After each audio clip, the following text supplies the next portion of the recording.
Niteka n'umunezero ntangere vyo gusubira kubana namwe banywanyi bacu mubana natwe mu makuru n'ibiganiro vya misoze tubandanya gushikiriza kuri nombonesha kure yacu kandi yanyu Muhuza TV. Uyu numwanya tugiye kubageza ko amakuru ibiriko biravugwa bigezwe ko muri kano kanya nga mu gihugu c'u Burundi, akaba ari amakuru tuza kugaruka kuri vyinshi bitandukanye cane kuba biriko biravugwa mu gisata ca politike. Hakaba hari uruyeri, inyinyurana ndetse no gucengana bibera mu butegetsi. Akenshi iyo abanyagihugu babonye abategetsi bari hamwe bakabumva ivyo bavuga bibaza ko ari abantu bama bakorana bumvikana. Ni gakerera abanyagihugu bamenya inyinyurana riba hagati y'abategetsi na cane abo bita ibihangange muri CNDD-FDD. Bamwe bose bagaragaza gukoresha ingufu zose zishoboka ngo bashikire inyungu zabo. Reka rero ndabasangize iyi ntahe y'ivyo twiboneye nk'uko hari benshi bagiye basaba bene izi ntahe. Hari nyuma y'amatora y'umwaka w'ibihumbi 2010, umwaka sinibuka neza ko ari 2010 canke 2011, Perezida Nkurunziza yaheruka kurungika mu nama nkenguzamateka izina rya Gaudence Ndayizeye ngo abariwe yemezwa nk'umushikirizamanza mukuru wa Republika, no gusigura Procureur General de la République. Twari tumenyereye ko Perezida Nkurunziza arungitse amazina mu nama nkenguzamateka aca yemezwa, wame ngo nta kibazo kirimwo. Twari tumenyereye kandi ko ico kibanza baba bari ibikoresho vyo kwemeza amarementanya yateguwe n'iperereza. Imbere hari habayeho Jean Bosco Ndikumana na Elise Ndaye. Ntaco twari twiteze no kuri uwo mushasha yagiragenwe. Niho umwe mu bahanuzi bakuru b'umukuru w'igihugu yasaba umubonano kuri umwe mu bahoze bafise amashiramwe aranira agateka kazina muntu. Bakaba bari basanze barigeze bamenyana imbere yuko agenwa muri ayo mabanga. Akaba arazwi ko akora amabanga adasanzwe atumwa n'umukuru w'igihugu. Umwidondoro wiwe reka tugarukirize ngaho kugira ntamenyekane. Kuva aganywe mu mabanga ntibari bigere basubira kuvugana. Ico gihe yaramuhamagara ku telefone akamusaba ko babonana. Yamusanze aho yakorera ku biro vy'urunani Kosome kwibarabara ryitiriwe Republika Iharanira Demokarasi ya Kongo. Uwo nta wundi mubo navuze yaranira agateka kazina muntu ni Pacifique Ninahazwe. Yashitse nk'isaha 6 n'igice. Abo bakorana na Pacifique Ninahazwe ico gihe bari bagiye mu karuhuko. Ico gihe uwo manuzi mu biro vy'umukuru w'igihugu yagere wenyene atamupolisi cyangwa umushoferi bajanye kumbure ngo ntiyashaka ko ari umenya ivyo baza kuvugana ndetse ko banabonanye. Pacifique uti twaraganiriye bisanzwe, twibukanye igihe twaherukana bimwe vy'abarundi nyene iyo bahuye. Yatevye niho yamubwira ikimugenza. Uti sinzi ko amenye umuntu mukuru w'igihugu ashaka kugena kumushikiriza amanza mukuru wa Republika. Urya Gaudence Ndayizeye ni umuntu mubi cane, ni umuntu azwi mu bintu bibi. Niwe yagirije Perezida Ndayizeye ko yashatse gutembagaza ubutegetsi. Urya kagenwa ibara rizoba riguye mu gihugu. Raba muri societe civile mugira ico mukoze mumwemirize ku kare inama nkenguzamateka itaramwemeza. Pacifique ico gihe ngo yaramubajije utubazo twinshi nawe aramubwira amabi menshi y'uwo muntu. Yaranamubwiye kandi yari namubajije impamvu ari we Nkurunziza yahisemo kandi basanzwe bazi ko ari umuntu mubi nta nyinshi tomo ico gihe ngo yatanze. Ico gihe ngo akaba yaravanye na Pacifique Ninahazwe amwemereye ko ico kibazo aza kukivugana na bagenzi we barongoye ayandi mashiramwe kugira ngo bumve ico babikorako.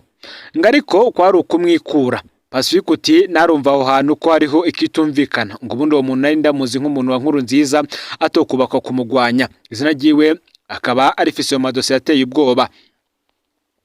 Pacifique akagira ati agiye nasigaye ndiyumvira impamvu Gaudence Ndayizeye yoba adashigikiwe n'umuntu wa Nkurunziza ku rugero nk'ubwo rwose. Gaudence jewe sinari ndamuzi na gatoya. Uti nibwiye nti izo ari zose uyu muntu ariko aragwanywa n'abantu nzi mu bintu bibi, ategerezwa kuba hari ico batinya ko azobononera.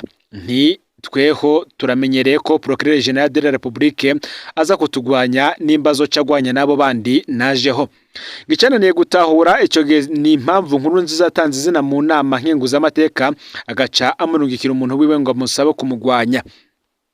Pacifique uti sinigera nibaza ko mu bihangange hejuru haberayo izindi ntambara tutazi. Ntaco nigeze mvuga kuri Gaudence Ndayizeye. Mu maradiyo ho narumvise ivyamuvuzwe ko vyasa na bimwe nari nabwiwe.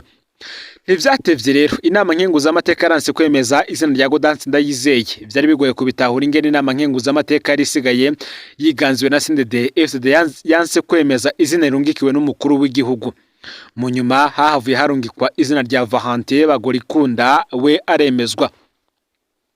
mu ntahe Lieutenant General Guillaume Nabindika yahaye urubuga rw'umugambwe PPD ijambo yarasiguye ko muri ico gihe President Nkurunziza yashaka gushiraho umushikiriza amanza mukuru wa Republika arinda akamufatira General Adolphe Nshimirimana na General Guillaume Bunyoni. Nkurunziza rero ngo yakinyuruye rwo kwikura ko ivyo bihangange bibiri bya bihangange navyo bikinuruye rwo guhenda abantu batari bake kugira ngo Dance Ndayizeye ntiyemezwe. Amakarata yo mu butegetsi akinwa kwinshi. Ngaho rero niho natahuriye ko wa muhanuzi adasanzwe Nkurunziza yakorera General Adolphe Nshimirimana kurusha uko yakorera Nkurunziza. Iyo ntaye nayikerekana kandi imigenderanire yandi kuri yo nakagwe kagirizwa amafuti y'ico gihe. Intaye General Ndabindika ikaba iri mu Gifaransa ariko reka dusubire tuyishire mu rurimi rw'ikirundi. Mu mwaka w'ibihumbi 2009 harasutse amaraporo menshi yavuga ububisha butandukanye n'ivyaha bijanye n'ivy'ubutunzi. Ayo maraporo yagoma songa gatoke Adolphe Nshimirimana, Guillaume Bunyoni na Gervais Ndirakobuca nk'abari kwisonga ry'ivyo vyaha. Mu gihe yari amaze igihe kitari gito yihoza izo raporo, President Nkurunziza yarahavuye arifatira ingingo yo kubikora ko mu mpisho acategura kubogoza Adolphe Nshimirimana mu mabanga yo kurongora ibiro bikuru vy'igendereza SNL. Inyuma y'amasengesho yakoze umunsi wose niho Petero Nkurunziza yibira akabanga umuhanuzi wiwe mu vyo gusenga Alexis Barekebavuge amumenyesha umugambi wo kubogoza ico gihangange mu butegetsi. Uwo nawe Barekebavuge yabiboneyemwo nyabona akaryo ko gusubiza hamwe na Adolphe Nshimirimana batacana waka kubera ukuntu Barekebavuge yagoma yivanga mu vy'amasoko ya leta. Barekebavuge niko kwibira akabanga Adolphe kubijanye n'umugambi wa Nkurunziza. Adolphe avyumvishe ishavuriraniga kuko yabibonyemwo ugwemukirwa bikomeye, ararahera ararengwa ko uwupfa we agiye gupfa. Umushinga amateka Mohamed Rukara amaze kumva ivyo Adolphe yagenda arahiga mu rugendo bajanye mu gihugu ca Sudani, byamuteye ubwoba nawe aca yihutira kubimenyesha Petero Nkurunziza. Ni gutyo Nkurunziza aciye hagarika umugambi wo kubogoza Adolphe Nshimirimana. Mu mwaka w'ibihumbi 2010 Petero Nkurunziza yarasubiriye arategura gukura Adolphe Nshimirimana mu mayera akomeye cyane. Aho niwe rero yateguriye kugena Dance Ndayizeye mu mabanga y'umushikiriza amanza mukuru wa Republika. Mu gihe Dance yarazwi nk'umukozi w'ubutungane adatamika ijambo kandi adatinya gufata ingingo ibereye. Intumbero y'iryo genwa kwari ugufata mu maguru masha Adolphe Nshimirimana na Guillaume Bunyoni bagatabwa mu mvuto. Umushikiranganje w'ubutungane w'ico gihe Ansire Ntakaburimvo vyaramushimishije cyane kubona yizegwa gakorana igikorwa cibanga n'umukuru w'igihugu. Ariko ayo makuru ntiyatevye gushikira vya bihanganga Adolphe Nshimirimana, Guillaume Bunyoni na Gervais Ndirakobuca baca batangura kwihereranya intwaza ngabo zabo zizigwana muri FDD bazibwira kigenwa rya Dance Ndayizeye ari umugambi ugayitse umushikiranganje Ansire Ntakaburimvo wo gufunga intwaza ngabo zose zahoze muri CNDD FDD. Bose babamenyesheje ko uwo mushikiranganje w'umututsi kazi vyari karakora abikora umukuru w'igihugu atabizi. Aho rero Reverano Ndikuriyo umunyamabanga mukuru umugambwe CNDD-FDD uri ku butegetsi muri iki gihe yaciye arungikwa gusigurira abakenguza amateka umugambi mubi kugira abakenguza amateka baturuka muri CNDD-FDD baze banke kwemeza iryo genwa rya Dance Ndayizeye. Inyuma yaho General Adolphe Nshimirimana na General Bunyoni barasavye umubonano mukuru w'igihugu nawe arawubaha abakirira ingozi.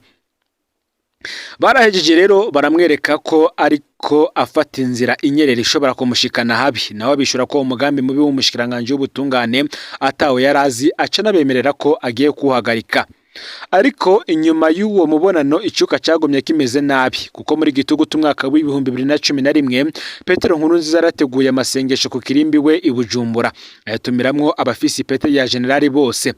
Ivya bihangange bibiri Adolphe Nshimirimana na Guillaume Bunyoni baca barabuza bahoze muri FDD kwitaba ayo masengesho bagira ko barabumvira.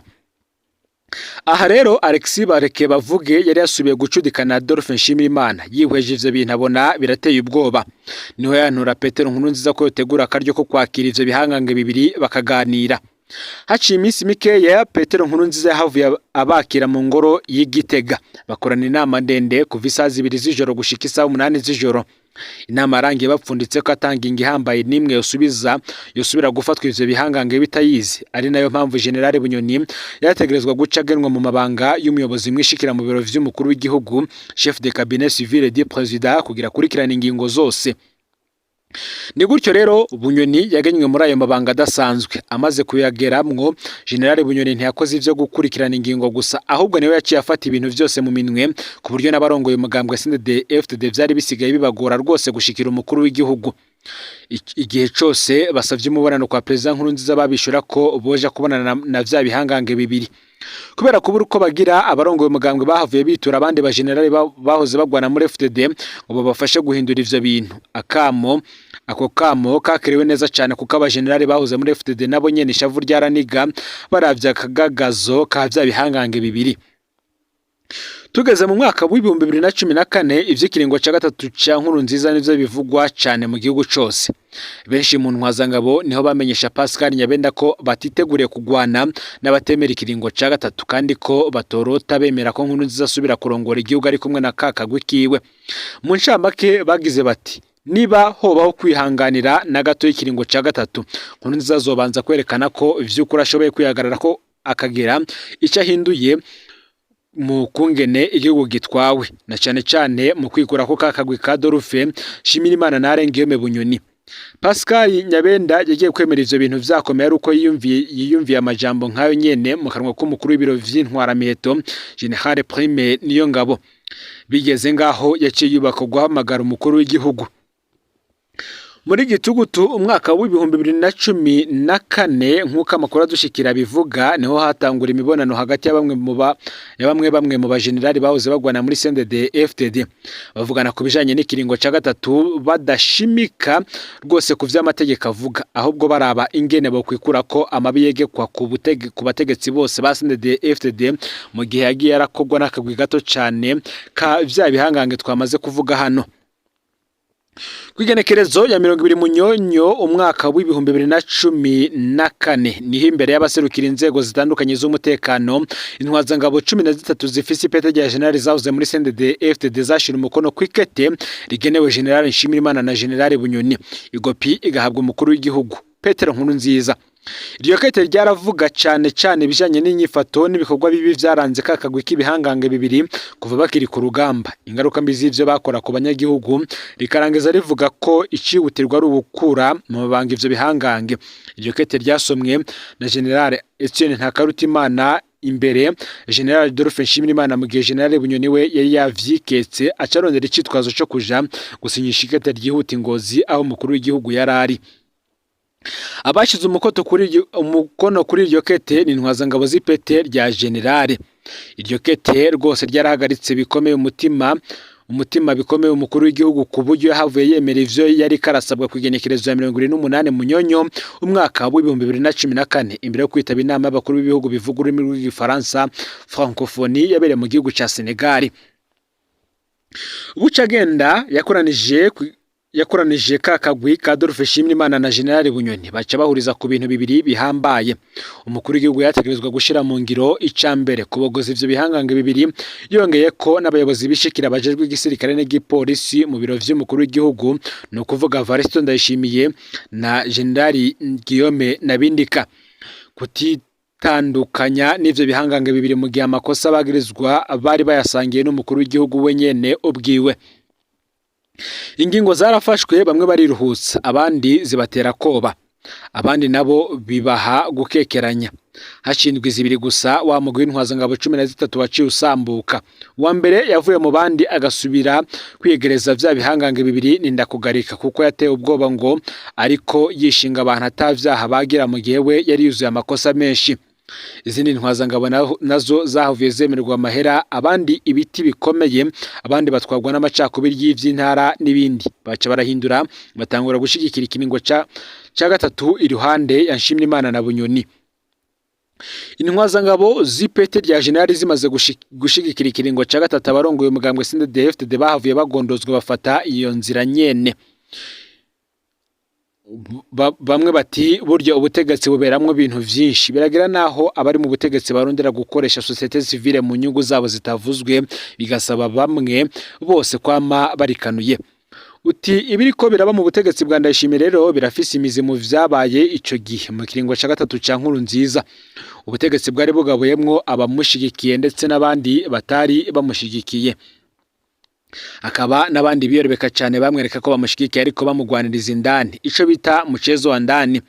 Hari abandi batari bamushigikiye ariko bahavuye bafatanywa n'ubusuma bwabahaye amatungo atagira urugero, bongera bafatanywa n'urwanko bafitiye bamwe mu Barundi, ariko abanka Bunyoni n'akagwi kiyo bagumye bamwanka kandi nawe yagumye azi ko bamwanka. Izo mpande rero zagumye zibanye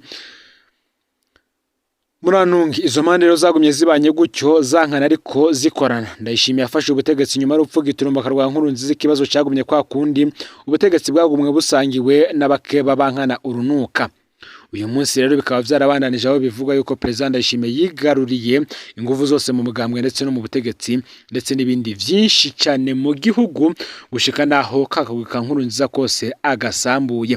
Rero amakuru yaragezwe ko muri kano kanya ufyonde subscribe canke sabone niba utari wafyinda ko kugira ngo utajicikanwa nadushikiriza usangiza no makuru bagenza abo bari hose kugira ngo nabo baje barashikirwa nabiriko biravugwa bigezwe ko ngaha mu gihugu cy'u Burundi, hanze y'imbibe z'igihugu cy'u Burundi ndetse no makungu yakore.